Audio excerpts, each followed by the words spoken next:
Parliament মানে বাংলাদেশ এবং বাংলাদেশের জন্মের সাথে তার নেতৃত্ব, তার সংগ্রাম সব কিছু জড়িয়ে আছে। তোফায়েল আহমেদ তো কোনো একটা ব্যক্তি না, তাই না? তোফায়েল আহমেদ কোনো একটা দেশেরও, একটা দলেরও সম্পদ না, এটা সবাই। আমরা যদি মুক্তিযুদ্ধের মাধ্যমে যে বাংলাদেশের কথা বলি, এই বাংলাদেশটা সকলের, তো সকলের বাংলাদেশে তোফায়েল আহমেদ যেহেতু আপনার এই মুক্তিযুদ্ধের ক্ষেত্রে অনন্য সংগঠন ছিল, সেখানে সেই বাংলাদেশের মানুষ তাকে শ্রদ্ধা সম্মান জানাবো, বাংলাদেশের সবাই জানাবে, এটাই স্বাভাবিক। আমরা বিভিন্ন কারণে রাজনৈতিক বিভিন্ন কারণে আমরা হয়তো পারছি না, হচ্ছে না, এটা খুবই দুঃখজনক। এটা তো আপনার আগামীতে যারা আসবে, যারা মারা যাবে, তাদের বেলায় এরকম একটা দৃষ্টান্ত হইতে পারে, তাহলে এটা তো খুব ভালো হইল না। আমরা তো মুক্তিযুদ্ধের মাধ্যমে যেই দেশটা এখন আমরা ঐক্যের দিকে যাওয়া উচিত ছিল, কিন্তু আমরা তো সেই দিকে যাচ্ছি না। কিন্তু আমার মনে হয় যে তোফায়েল আহমেদের মতো একজন মানুষকে রাষ্ট্রীয়ভাবে সম্মান দেওয়া দরকার ছিল। এতে করে কী হয়েছে, আমাদের হীনমন্যতা প্রকাশ পেয়েছে। হয়তো আমাদের 30 লক্ষ শহীদ, 2 লক্ষ মাহবুদের বিচ্ছেদের বিনিময়ে যে বাংলাদেশ, এই বাংলাদেশের শহীদরা হয়তো কষ্ট পাবে, তাদের আত্মা কষ্ট পাবে, আমরাও কষ্ট পাই স্বাভাবিক কারণে। যেই হোক, একজন মুক্তিযোদ্ধা, জাতির শ্রেষ্ঠ সন্তান, তাকে আমরা সম্মান দিব, রাষ্ট্র সম্মান দিবে।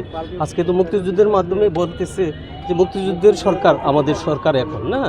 তো মুক্তিযুদ্ধের সরকার যদি হয়, তাহলে আমরা কেন তাকে আমরা সম্মান দিচ্ছি না, একজন মুক্তিযোদ্ধাকে? এই প্রশ্ন তো মানুষের মধ্যে আছে, কিন্তু আমরা কথা এবং কাজে আমরা কোনো দেখছি না।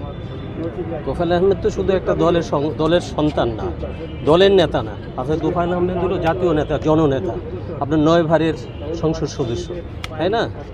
তার মন্ত্রী ছিলেন, এমপি ছিলেন, মুক্তিযুদ্ধের সংগঠক ছিলেন, 69-এর গণ অভ্যুত্থানের অন্যতম মহানায়ক ছিলেন, তাই না?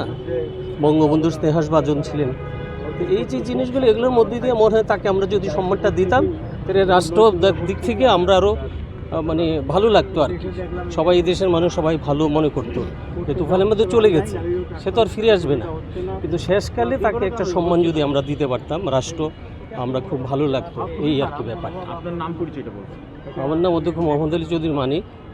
আমি আপনার একজন শিক্ষকতা করি, আর পেশাজীবী সংগঠন করি, এমনি লেখালেখি করি আর কি। অন্য কোনো না, রাজনৈতিক কোনো ওইরকম উপায় নাই।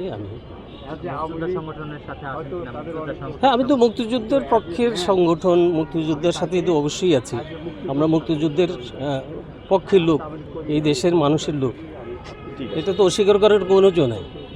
আপনি যদি বলেন এখন আমার দেশের অস্তিত্ব, আমার দেশ এই বাংলাদেশ, এই বাংলাদেশ অর্জনটা কীভাবে হলো? মুক্তিযুদ্ধের মাধ্যমে।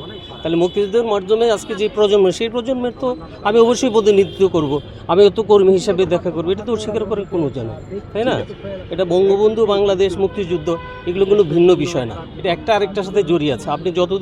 আপনি যখন বাংলাদেশ যতদিন থাকবে, অতদিন এই নামগুলো কিন্তু আপনি অস্বীকার করতে পারবেন না, ঠিক আছে? এই নামগুলো আমরা অস্বীকার করার কোনো জো নাই। ধন্যবাদ।